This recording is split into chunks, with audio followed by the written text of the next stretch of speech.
ಎಲ್ಲರಿಗೂ ನಮಸ್ಕಾರ.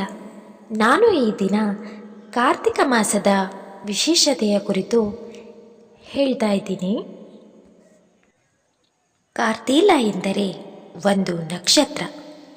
ಈ ನಕ್ಷತ್ರವು ನವೆಂಬರ್ ಮತ್ತು ಡಿಸೆಂಬರ್ ತಿಂಗಳಿನಲ್ಲಿ ಚಂದ್ರನಿಗೆ ಅತ್ಯಂತ ಹತ್ತಿರವಿರುತ್ತದೆ.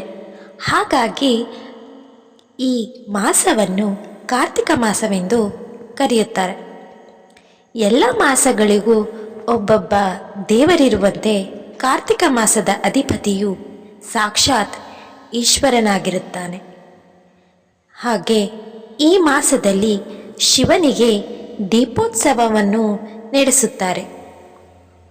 ಈ ಅವಧಿಯಲ್ಲಿ ರಾತ್ರಿಯೇ ದೀರ್ಘವಾಗಿರುವ ಕಾರಣ ಅಂಧಕಾರದ ಪ್ರಭಾವ ಜಾಸ್ತಿ ಇರುತ್ತದೆ. ಹಾಗೆ ಋತುಮಾನದ ಅಂಧಕಾರದ ಜೊತೆಗೆ ಮನಸ್ಸಿನ ಅಂಧಕಾರವನ್ನು ಕಳೆಯಲು ಎಲ್ಲರೂ ಕೂಡ ದೀಪವನ್ನು ಹಚ್ಚುವುದರ ಮೂಲಕ ದೀಪೋತ್ಸವವನ್ನು ಆಚರಿಸುತ್ತಾರೆ.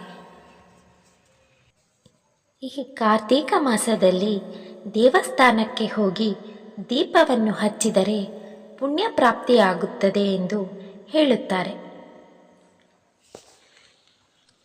ಎಲ್ಲರೂ ಕೂಡ ತಮ್ಮ ಮನಸ್ಸಿನಲ್ಲಿರುವ ಅಂಧಕಾರವನ್ನು ಕಳೆದು ದೀಪ ಬೆಳಗುವುದರ ಮೂಲಕ ಸಾಕ್ಷಾತ್ ಪರಮೇಶ್ವರನ ಕೃಪೆಗೆ ಪಾತ್ರರ. ಧನ್ಯವಾದಗಳು.